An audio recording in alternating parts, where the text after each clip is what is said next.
Blake Baker dishes on Whit Weeks, Harold Perkins, Kyle Williams, and we're reacting to all of it. Locked on LSU. Here we go.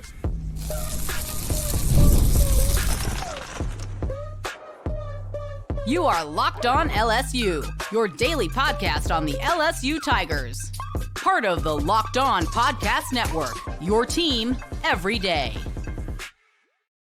Okay, let's get it. It is Locked On LSU, your team every day. I'm your host, Matt Moscona. Thanks so much for making us your first listen. We're free, available wherever you get podcasts, of course, on YouTube as well. So please subscribe. As always, one of the fastest ways to help us grow is by leaving your comments below. So sincerely, thank you for that. Today's episode brought to you by FanDuel. Right now, new customers can get $200 in bonus bets when your first $5 bet wins.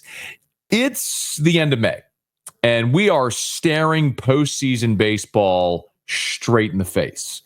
As we sit here, record this, LSU is awaiting to find out who its opponent's going to be in its first game of the SEC tournament. A few days after that, we're going to learn who LSU's hosting in regional play and presumably as a national seed in super regional play.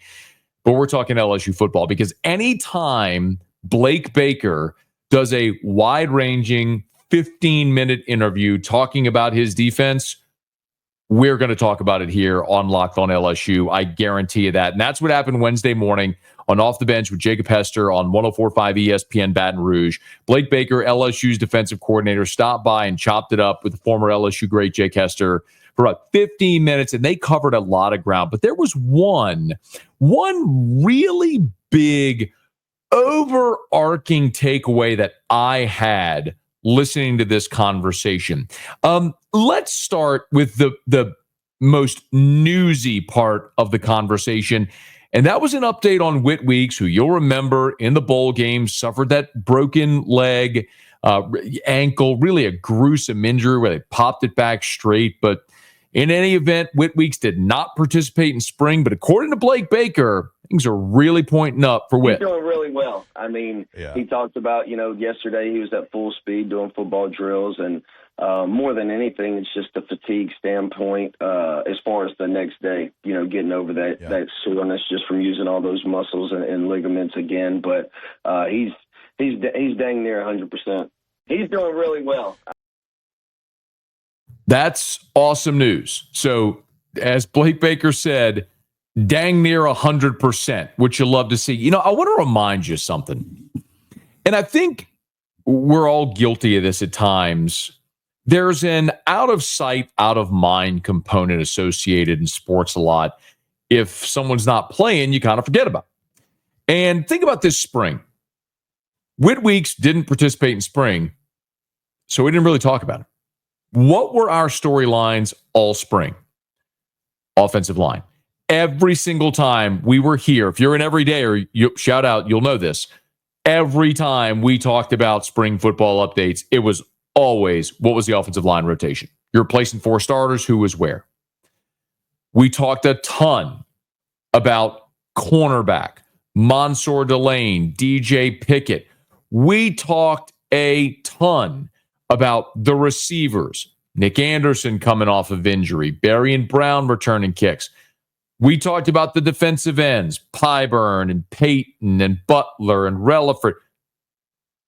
We didn't say a word about Whit Weeks.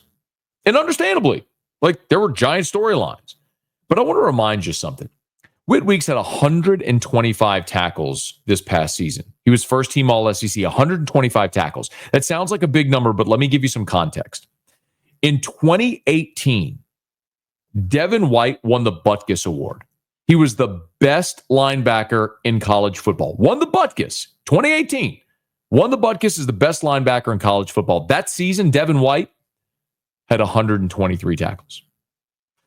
Whit Weeks, as a sophomore this past year, had more tackles than Devin White did in his Butkus winning season. We better not forget about just how incredible Whit Weeks was this past season. And having him back healthy, full strength, it will transform the defense that we saw in the spring. Your best player wasn't there in the spring. He'll be there come August 30th when you play Clemson. So too will Harold Perkins. And I thought this was interesting because Blake Baker was asked about what guys are going to step up as leaders. And listen to who he started with. You got to start with having Harold Perkins back. He's just a natural leader for us. He brings a lot of energy. So definitely excited to have him back. But for some of the younger guys, when you look at that freshman class, Dominic McKinley, Ahmad Bro, Deshaun Spears, Devon Keys, PJ Woodland, Gabe Relaford. That's a good group of freshmen that played a ton of snaps for us last year. So it'll be interesting to see, and like we, continue to talk about, we integrated with some transfers. And, we talk about before we bring in any of those guys, the number one thing our job is to bring competitive depth. And so I think you're going to see some guys step up from a leadership standpoint and just from a competitive depth standpoint that maybe were kind of fringe guys for us last year. Awesome to hear. And you did add a bunch of veteran guys as well. Pyburn, Peyton, Butler, guys I just mentioned, Bernard Gooden coming in via the portal after spring. AJ Halsey going to be in his final year of college, coming in the portal after spring. You've got plenty of leadership. But what was most interesting, the first guy he mentioned, Harold Perkins. Did you notice he also mentioned Devon Keys? What do they have in common? 2 linebackers. One more that you might find interesting here, as Blake Baker was talking about the other Weeks brother, the older Weeks brother, West Weeks, who's also coming off of injury. Yeah, Wes was a guy, even going after last spring, 2 springs ago, I sat him down and viewed him as a starter, and he was honestly competing with Greg Penn for that starting role, and unfortunately, did get banged up, but ended up working out in our favor, as far as being able to redshirt him and having him back. But he had an outstanding spring. You could tell early on in spring, just kind of, even in bowl prep, knocking some of the rust off, but he's back to where he was pre-injury last year. Okay, you probably got it now. My biggest overarching takeaway, LSU went in the transfer portal this year and added 18 players. 9 on the defensive side of the ball. At tackle, they added Sadir Mitchell, Bernard Gooden. At defensive end, they added Patrick Payton, Jamari Butler, Jack Pyburn. At cornerback, Jakeem Jackson, Mansour Delane. At safety, they had Tamarcus Cooley, and here recently they had AJ Halsey. They added 9 players via the transfer portal on defense alone. 9. Not one of them was a linebacker. What position group does Blake Baker coach? Oh, he coaches linebackers. What does that tell you? One of the things you hear me say all the time, so much so that it probably annoys you that I say it so much. Actions speak louder than words. I don't care. I don't give a rip if a coach is standing at a podium or doing a radio interview at a press conference lauding a certain player. And then when the games roll around, that guy's invisible. Or that guy's playing and isn't nearly the standard that coach built him up to be. I don't care what you say. You know what I care a lot about? What you do. And when Blake Baker, who's the defensive coordinator and the linebackers coach, goes through a portal cycle where LSU added 18 players, had buckets, boatloads of cash to dump into this roster, and they addressed literally every other position on defense. Tackle, end, corner, safety, all of them. They invested every other position, addressed every other position on defense, except the one the defensive coordinator coaches. Why? He loves that group. When Blake Baker is doing that interview and talking about Whit Weeks is 100%, Harold Perkins is going to be a great leader, Devon Keys had an awesome spring, I view West Weeks as a starter, he ain't lying. Because if he didn't think all those things, they would have gone in the portal and tried to add a linebacker. As a matter of fact, you didn't even hear a sniff of a linebacker coming for a visit in either portal cycle. They love the room they have at linebacker, paced by a guy that should be an All-American in Whit Weeks, another guy that was a former All-American in Harold Perkins, a veteran dude in West Weeks, a young rising superstar in Devon Keys, and you brought in 3 linebackers in this freshman class. Charles Ross was there in spring. Keelan Moses is coming in the fall. In June, he told us on this show, Keelan Moses did, that they project him as a star. I mean, the star position where Harold Perkins plays. I mean, I believe Blake Baker that he loves this linebacker room. And when your coordinator loves that position group, boy, that is really exciting when you start to look at the future and what this season may be at that position. That's just scratching the surface, though, on this conversation that Blake Baker had with Jacob Hester. They also dug deep into Kyle Williams as the defensive line coach now post-spring. You're going to want to hear this. It's next. Locked on LSU, your team every day.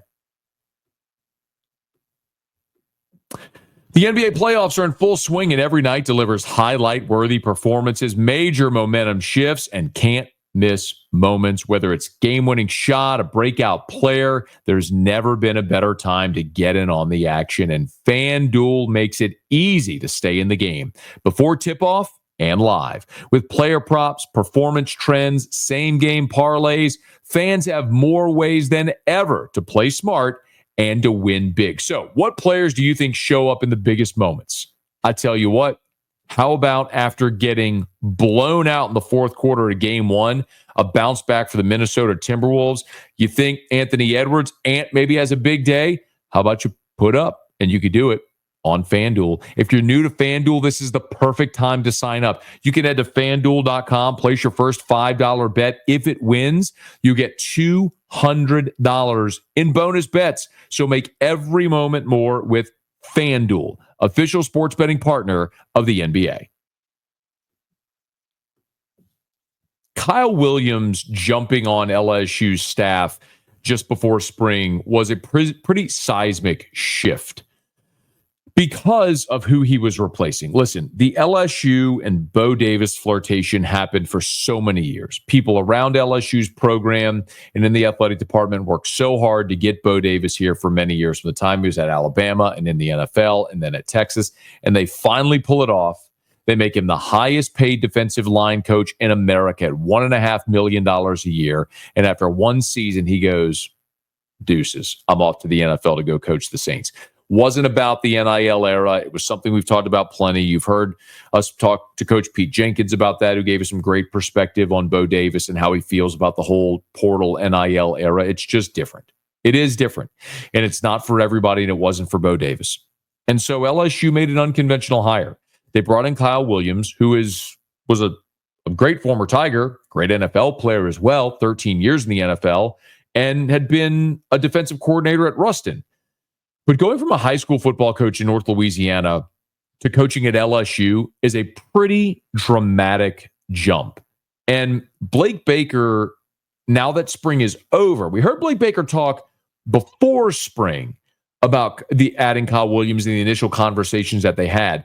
But now that they've gone through spring and he's watched him work and been in meeting rooms, Blake Baker gave some perspective on how Kyle Williams is transitioning into this program. It's really been seamless. I mean, it's really been quite impressive when you talk about, all the intricacies of college football. The X's and O's and the coaching part is the minimal as far as, the adjustment. But the way he's picked it up in recruiting, the way he manages his room, he's really, really impressive. And the one thing that I love about Kyle is you know where you stand. He's pretty much a straight shooter, yes. and I appreciate that. And I think he's done an outstanding job with our defensive tackles.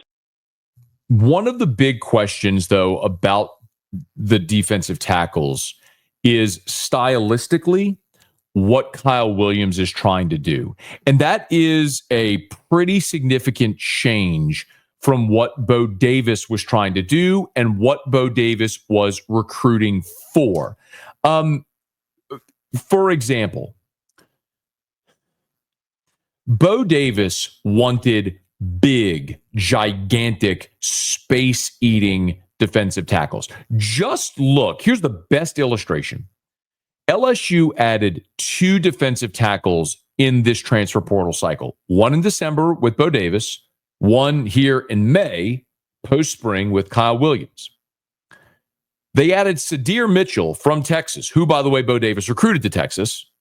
They added Sadir Mitchell, who's 6'5", 355. Enormous, space-eating interior defensive lineman. 6'5", 355. That 355 might be generous, too. That dude's pushing 4 bills. Anyway, look at who Kyle Williams added. A guy that Kyle Williams wanted, Bernard Gooden from South Florida. 6'1", 280.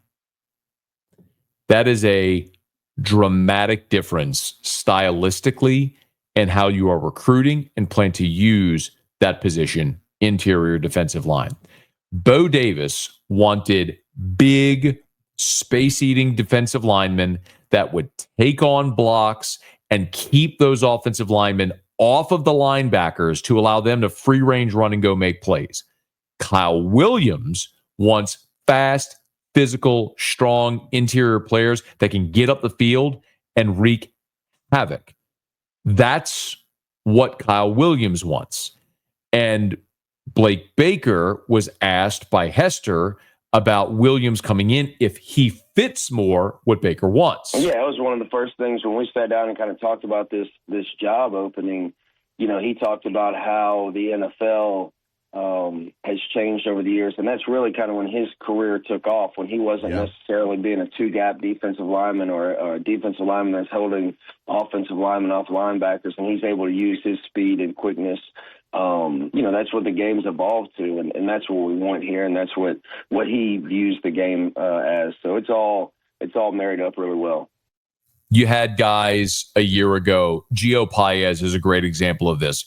Paez was playing in a 3-4 at Wisconsin where he was an end, and he was basically a space eater. And he told us on this show, Paez did, when he picked LSU, that he wanted to come here to move inside, to be aggressive and get up the field. Well, what happened? You had an injury early to Jacobian Guillory, and we saw Paez have to slide to the zero technique where he became a space eater on the interior, which he didn't want to be, but he played that role as best he could. Paris Shand had to move inside as well from end to tackle.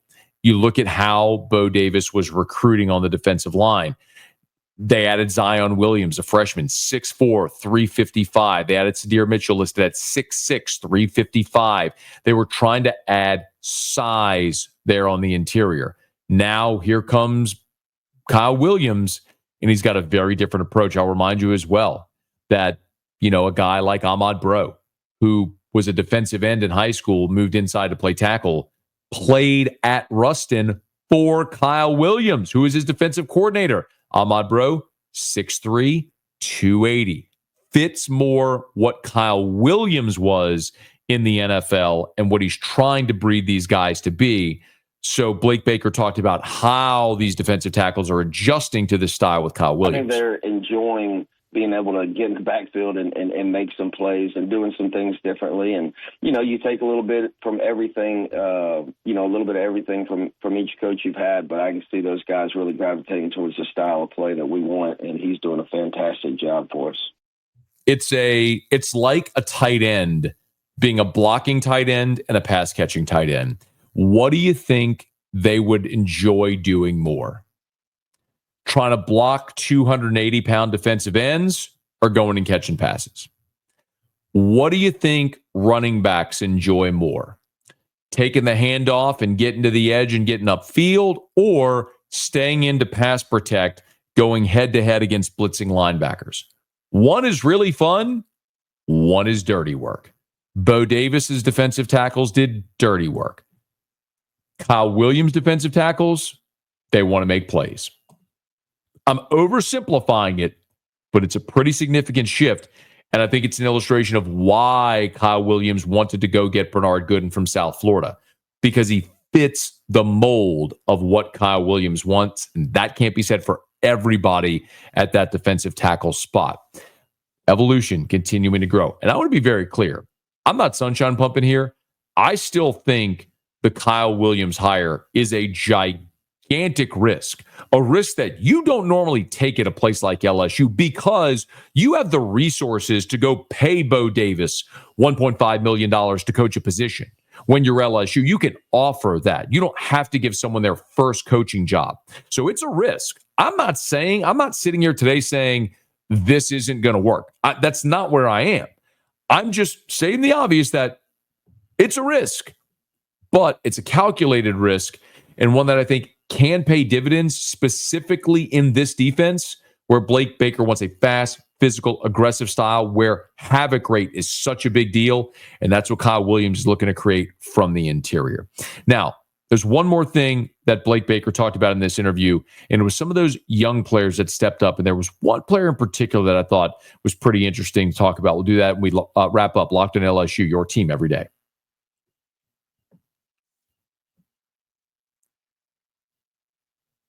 There's always going to be conversations about who's next. We know what Whit Weeks is.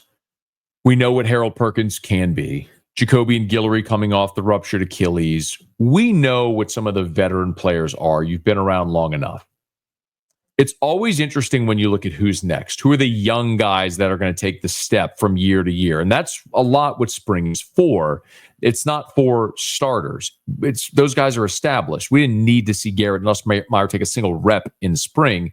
It's more about what young guys are going to be able, or new starters. That's why the offensive line was such a focus. You're going to have 4 new starters. How did Weston Davis do? How did Tyree Adams do? What about Cohen Eccles? Like, that's where all the intrigue was. It's the young guys.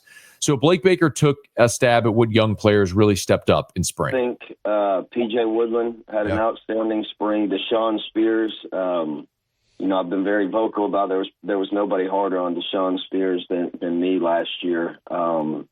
And that's just because of the potential that young man has. And to see him starting to really break through this spring, not only from a tackling standpoint, a physical standpoint, his leadership out on the back end, he had a really outstanding spring.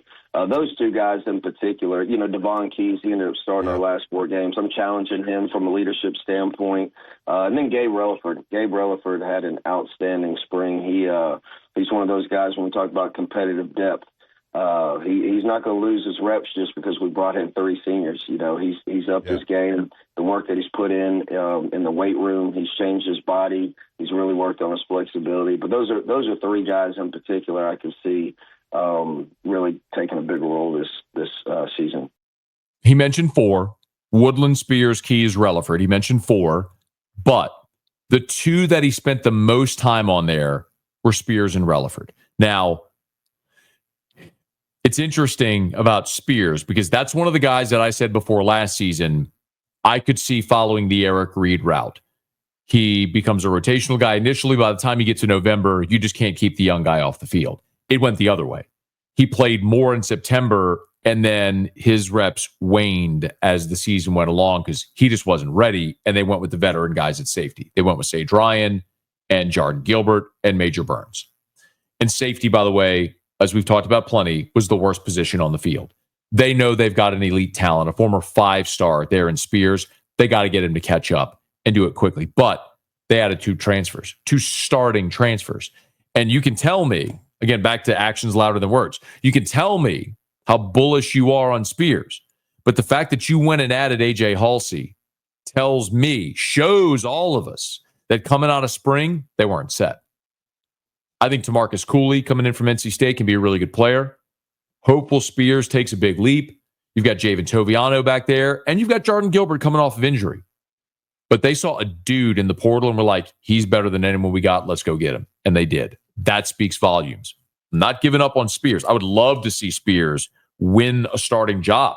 How amazing would that be if one of the guys you recruited steps up and it means he's outperforming proven all-conference starters in Cooley and Halsey. So, yes, it'd be amazing, but we got to see it.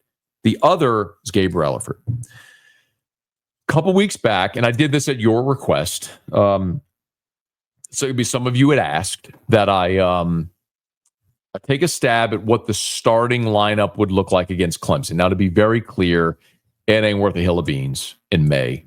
But it was a fun exercise. Some of you asked me to do it, so we did it. We did it, and we'll look back at it in August and see if I was right or wrong. But I did have Jack Pyburn and Gabe Relaford as the 2 starters at defensive end.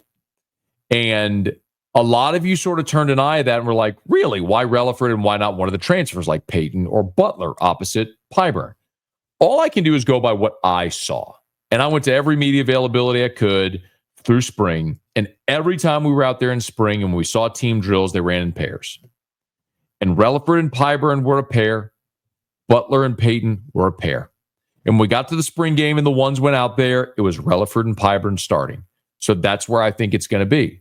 That could certainly change. But what you heard Blake Baker also say in that interview, if you want to go listen to the whole thing, was you're going to have guys benefit from not having to take 75 snaps a game. Maybe you take 45 or 50 snaps a game so you're fresh. And you keep rotating these platoons, almost like a line change in hockey where it's just the next fresh wave of dudes. Nick Saban's defenses that were always so dominant on the defensive line were like that. They had 10, 11, 12 dudes they rotated on the defensive line. So you always had a fresh crop of 5 stars running out there to annihilate you. And so they overwhelmed teams in the defensive line of scrimmage. This feels like that. You've got a dozen guys on the interior at tackle, and you've got a handful of dudes at defensive end that are all accomplished players. And I think Gabe Relaford very likely is going to be out there for the first rep of the season at defensive end opposite Jack Pyburn. That can change between now and August the 30th. But Blake Baker told you.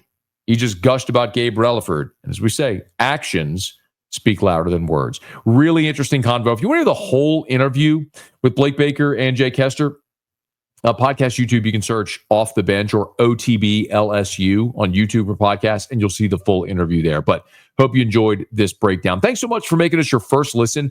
Now for your second listen, check out The Portal Show. Brian Smith has the latest rumors, portal entries, and signings. Be the most informed fan on the rapid changes of the college football landscape. Find The Portal on YouTube or wherever you listen to podcasts. Speaking of, please subscribe on your favorite podcast app. Rate us, leave a review. If you're on YouTube, smash that like button, subscribe to the channel, hit the bell so you're notified whenever we post a new video. And let a friend know if they love the Tigers. We got you here every single day for Locked on LSU, your team every day.